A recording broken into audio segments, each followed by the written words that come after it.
बाबा जी की प्यारी साध संगत जी, राधा स्वामी जी। प्यारे साध संगत जी, डेरे में 2 सितंबर को बाबा जी का सवाल जवाब का सेशन था।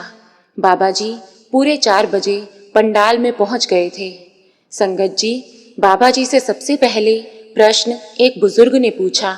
उन्होंने कहा, बाबा जी, मेरी विनती है कि मैं एक गंभीर बीमारी से पीड़ित हूँ। मुझे 2003 में नामदान मिल गया था।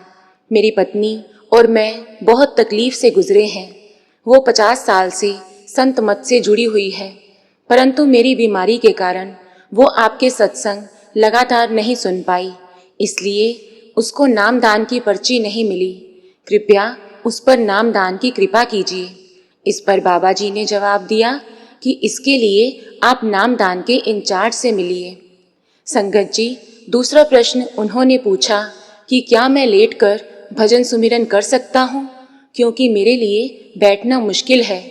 तो बाबा जी ने कहा, जी हाँ, आप कर सकते हैं, क्योंकि मालिक हमारी कोशिश देखता है, हमारी मेहनत देखता है। उस मालिक को सब मालूम है कि हम किस स्थिति से गुजर रहे हैं। संगत जी, तीसरा प्रश्न एक बीबी ने किया। उन्होंने कहा कि मैं 26 साल पहले यहाँ आई थी और आपने मुझे दुख और मुश्किलों से मुक्ति दी थी। अब फिर से मैं उसी मकाम से गुजर रही हूँ। पहले पति की मृत्यु हुई थी, अब जवाई की।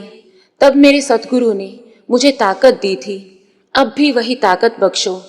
फिर बाबा जी ने फरमाया, इंसान कुछ नहीं कर सकता, ये सब मालिक के हाथ में है।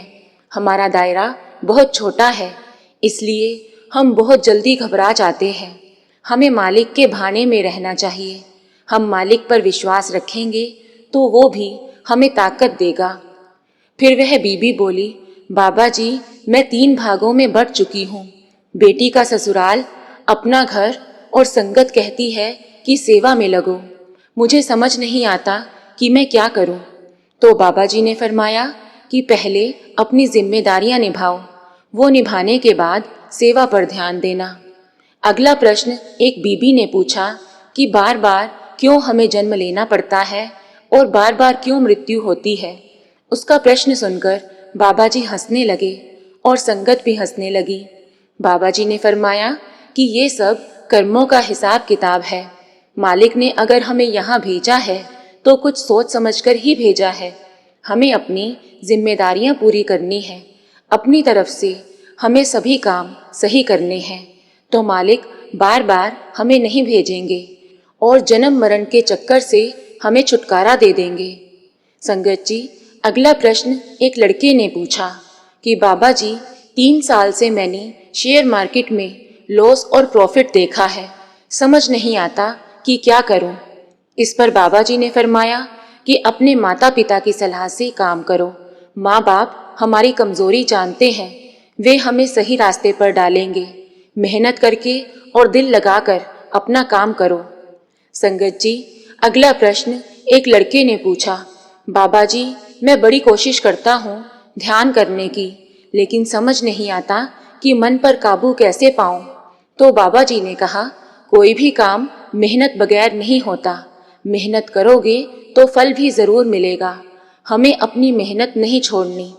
प्यारी साध संगत जी, उससे अगला प्रश्न एक लड़की ने पूछा कि बाबा जी, अगर हम मेहनत करें और फल की प्राप्ति ना हो तो क्या करना चाहिए। तो बाबा जी ने कहा, तो और मेहनत करनी चाहिए, फल जरूर मिलता है।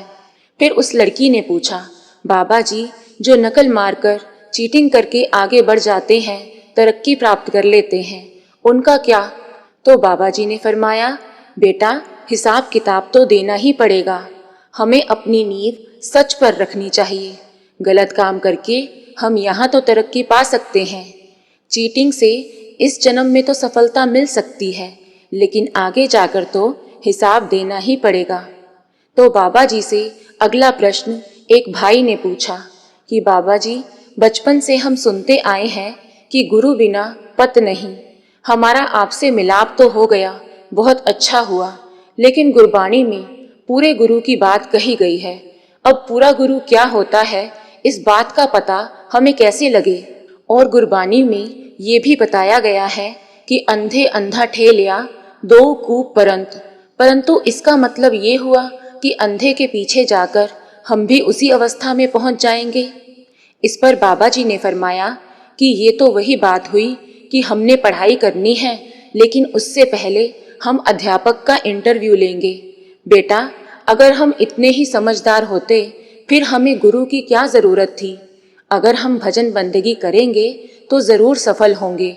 हमें केवल अपनी करनी पर ध्यान देना है, परखों में नहीं पड़ना। तो बाबा जी से अगला प्रश्न एक लड़की ने पूछा कि बाबा जी, मैं सत्संग में बैठती हूँ तो हजारों विचार मन में आते हैं, मैं फोकस नहीं कर पाती। तो बाबा जी ने कहा कि ये हाल तो सभी का है, बस कोई बता देता है और कोई नहीं बताता। हमारे दिमाग को मल्टीटास्किंग की आदत पड़ी हुई है, एक ही समय पर बहुत से काम करने की सोचता है। लेकिन जब तक हम इस आदत को नहीं सुधारेंगे और फोकस नहीं करेंगे, तब तक ये मुश्किल हल नहीं होगी और हमारा काम नहीं बनेगा। फिर उसी लड़की ने बाबा जी से कहा, बाबा जी, मैं बड़ी इमोशनल हूँ। मुझे अच्छा नहीं लगता कि इंसान जानवरों के साथ अच्छे से ट्रीट नहीं करते, मुझे बड़ा बुरा लगता है। तो बाबा जी ने फरमाया कि बेटा, तू जानवरों की बात करती है, इंसान तो इंसानों के साथ ही अच्छे से बात नहीं करते, तो जानवर तो दूर की बात है। हम वर्ल्ड को चेंज नहीं कर सकते, लेकिन खुद को सुधार सकते हैं। दुनिया तो बाद में बदलेगी, शुरुआत तो हमें खुद से ही करनी पड़ेगी। अगला प्रश्न एक लड़की ने पूछा और कहा, बाबा जी, मैं आपको और अपने माता पिता को प्राउड फील कराना चाहती हूँ, इसलिए बाबा जी हमेशा मेरे साथ रहना। तो इस पर बाबा जी ने फरमाया कि बेटा, माता पिता कभी भी अपने बच्चों को नहीं छोड़ते, ये बच्चे ही होते हैं जो माता पिता को छोड़ जाते हैं। संगत जी, अगला प्रश्न एक लड़के ने पूछा और बाबा जी से कहा, बाबा जी, महापुरुष कहते हैं कि मालिक की मर्जी के बिना एक पत्ता भी नहीं हिलता, फिर काम चंगे और माड़े कैसे होते हैं। तो बाबा जी ने फरमाया कि कुदरत का नियम है कि जैसा बीज बोएंगे वैसा ही फल मिलेगा। कहने को तो हम कह देते हैं कि मालिक करता है, लेकिन मांगते तो हम हैं। मालिक रोटी देता है, लेकिन खाते तो हम हैं। हम अपनी चॉइस पहले सामने रखते हैं, खाना पहनना सब अपनी मर्जी से चुनते हैं। अगर हम मालिक पर विश्वास रखेंगे तो जिम्मेदारी मालिक की हो जाएगी। अगर मन काबू में आ गया तो बात ही खत्म हो गई। अगला प्रश्न बाबा जी से एक लड़के ने पूछा कि बाबा जी, हम तो यही मानते हैं कि परमेश्वर एक होता है, तो फिर हम अलग अलग जगह सिर क्यों झुकाते हैं। इस पर बाबा जी ने फरमाया कि सिर तो हमारा झुकना ही चाहिए, लेकिन हमें देखना है कि मालिक किसी चार दीवारी के अंदर नहीं है। सिर झुकाएंगे तो नम्रता आएगी, लेकिन सिर ऊंचा करेंगे तो अहंकार पैदा होगा। लेकिन वहीं काम खत्म नहीं हो जाता। मन में नम्रता आएगी तो ध्यान अंदर लगेगा, तो तभी हम अंतर्मुख होकर अंदर मालिक के दर्शन कर सकेंगे। संगत जी, अगला प्रश्न एक लड़की ने पूछा कि बाबा जी, जब भी मैं पढ़ाई करती हूँ तो नींद आती है, सिमरन में बैठती हूँ तब भी नींद आती है। तो बाबा जी ने कहा, जब हम पिक्चर देखते हैं, टीवी देखते हैं, क्या तब नींद आती है? नहीं ना। तो बाबा जी की ये बात सुनकर सारी संगत हंसने लगी। फिर बाबा जी बोले, टीवी देखते वक्त नींद इसलिए नहीं आती क्योंकि टीवी देखना हमें अच्छा लगता है और पढ़ना लिखना हमें बोझ लगता है, लेकिन अगर नहीं करेंगे तो हम दूसरों के मोहताज हो जाएंगे। इसलिए मन को काबू में करना सीखो।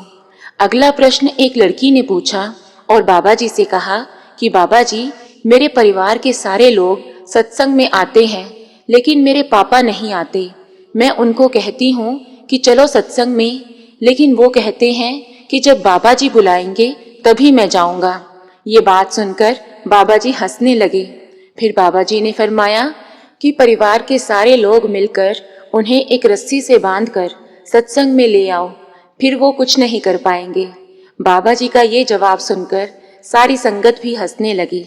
तो प्यारी साथ संगत जी, अगर आपको बाबा जी की साखियाँ और सवाल जवाब सुनना अच्छा लगता है तो कृपया हमारे चैनल को सब्सक्राइब करें जी। राधा स्वामी जी।